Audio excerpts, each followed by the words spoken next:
ஆண்டின் பொதுக்காலம் 2வது வாரம் செவ்வாய்க்கிழமை. நற்செய்தி பகுதி மார்க்கு பிரிவு 2 அருள்வாக்குகள் 23 28 வரை. இன்றைய நற்செய்தி ஓய்வு நாளின் நோக்கம் மற்றும் அதனை பொருத்தமான முறையில் எவ்வாறு கடைபிடிக்க வேண்டும் என்பதை பற்றி பேசுகிறது. பரிசேயர் இயேசுவின் சீடர்களுக்கு எதிராக வைத்த விமர்சனத்திற்கும் அற்பத்தனமான குற்றச்சாட்டுக்கும் இயேசு பதில் மொழி தருகிறார். ஒரு ஓய்வு நாளில் வயல்வெளியே சென்றபோது இயேசுவின் சீடர்கள் தங்கள் பசியை ஆற்ற கதிர்களை கொய்து தங்கள் உள்ளங்கைகளுக்கு இடையில் தானியத்தை தேய்த்து தூளை ஊதி உமியை அகற்றி உண்டனர். ஓய்வு நாளில் செய்யக்கூடாத 3 செயல்களை செய்து ஓய்வு நாள் சட்டங்களை மீறிவிட்டனர் என்று குற்றம் சாட்டப்பட்டனர் பரிசேயர்களால். உங்கள் சீடர்கள் கதிரை கொய்தது அறுவடைக்கு ஒப்பானது, உள்ளங்கைகளில் வைத்து கசக்கியது கதிரடித்தலுக்கு ஒப்பானது, உமியை ஊதி கதிர்களில் இருந்து பிரித்தது புடைத்தலுக்கு ஒப்பானது என்று வாதாடினர். ஓய்வு நாளை உருவாக்கியது கடவுள்தான். தொடக்க நூல் 2:3. யூத மக்களை இந்த நாளில் மட்டும் சில வேளைகளை தவிர்க்குமாறும் கடவுளுக்கு அதிக நேரம் கொடுக்குமாறும் கட்டளையிட்டார். விடுதலை பயணம் 20:8-11, 21:13, இணைச்சட்டம் 5:14. காலப்போக்கில் ராபிக்கள் கடவுள் கொடுத்த ஓய்வு நாள் சட்டத்தை மிகவும் சிக்கலுக்கு உள்ளாக்கினர். இயேசுவின் காலத்தில் இன்னும் 39 வேளைகளை செய்யக்கூடாது என்று ஒரு பட்டியலை தந்தனர். மத்தேயுவின் நற்செய்தியின்படி திருத்தூதர்களை காப்பாற்றுவதற்காக விவிலியத்திலிருந்து 3 எதிர்வாதங்களை எடுத்து வைக்கிறார் இயேசு.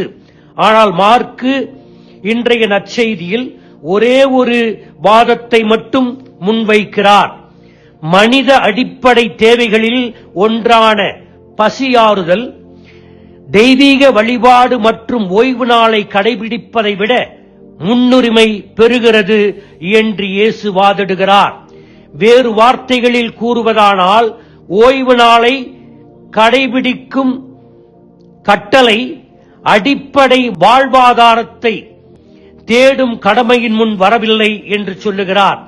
பசியால் இருந்த தாவீதும் அவன் தேர்ந்தெடுத்து வைத்திருந்த படைவீரர்களையும் விவிலியத்திலிருந்து மேற்கோள் காட்டுகிறார். தலைமை குருவான அபியத்தாரை அணுகி உணவு கேட்க குருக்கள் மட்டுமே உண்ணக்கூடிய அர்ப்பண அப்பங்கள் மட்டுமே உள்ளது என்று அவருக்கும் அவர் வீரர்களுக்கும் கொடுத்தார். அர்ப்பண அப்பம் 12 அப்பங்களை உள்ளடக்கியது.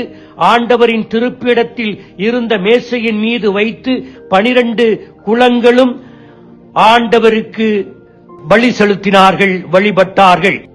மீதியை குருக்கள் உண்டார்கள். இன்றைய நற்செய்தி வழங்குகின்ற படிப்பினை என்ன? 1. யூதர்களின் ஓய்வு நாளை போலவே கிறிஸ்தவ ஞாயிற்றுக்கிழமையும் இருக்க வேண்டும். குடும்ப உறுப்பினர்களிடம் பேசி உரையாடி புத்தெழுச்சி பெற்று ஓய்வு பெறும் நாள். 2. கத்தோலிக்க கிறிஸ்தவர்களாகிய நமக்கு நற்கருணை கொண்டாட்டத்தில் பங்கெடுத்து குடும்பத்தோடு கோவிலுக்கு சென்று கடவுளுக்கு நன்றி செலுத்தி நம் ஆன்மாவிற்கு சக்தியை பெறும் நாள். 3.